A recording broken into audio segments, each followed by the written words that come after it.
ఉద్యోగంలో చేరిన తేదీని ప్రామాణికంగా తీసుకోండి. సీనియారిటీ జాబితాను సిద్ధం చేసి మోసెస్ పేరును డీజీపీ ముందు ఉంచండి. ఇక డీఎస్సీ పదోన్నతి విషయంలో రాష్ట్ర ప్రభుత్వం, పోలీసు ఉన్నతాధికారులకు హైకోర్టు ఆదేశం. Police inspector are. మోజేష్ ఉద్యోగంలో చేరిన తేదీ ఆగస్టు 1995ని ప్రామాణికంగా తీసుకుని సీనియారిటీ జాబితాను సిద్ధం చేయాలని, డీఎస్పీ పదోన్నతుల్లో ఆయన స్థానాన్ని నిర్ణయించాలని రాష్ట్ర ప్రభుత్వాన్ని, పోలీసు ఉన్నతాధికారులను హైకోర్టు ఆదేశించింది.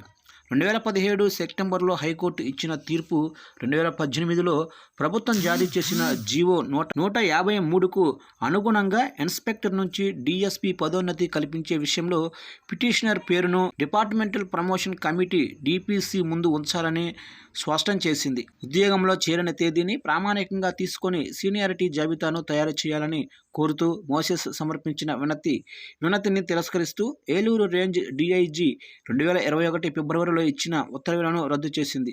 హైకోర్టు న్యాయమూర్తి జస్టిస్ కె. మన్మథరావు గారు అలాగనే శుక్రవారం ఈ మేరకు తీర్పునిచ్చారు. డీఎస్పీ పదోన్నతి విషయంలో ఉద్యోగంలో చేరిన తేదీని ప్రామాణికంగా తీసుకుని సీనియారిటీ జాబితాను తయారు చేసి తన స్థానాన్ని ఖరారు చేయాలని, సర్వీసు ప్రయోజనాలు కల్పించేలా ఆదేశాలు ఇవ్వాలని కోరుతూ 1995 బ్యాచ్కు చెందిన ఇన్స్పెక్టర్ మోజేష్ 2021లో హైకోర్టులో పిటిషన్ వేశారు. ఇక పిటిషనర్ తరపున న్యాయవాది బొక్క సత్యనారాయణ వాదనలు వినిపించారు. ఈ వాదనలను పరిగణనలోకి తీసుకున్న న్యాయమూర్తి ఏలూరు రేంజ్ డీఐజీ 2021లో ఇచ్చిన ఉత్తర్వులను రద్దు చేశారు.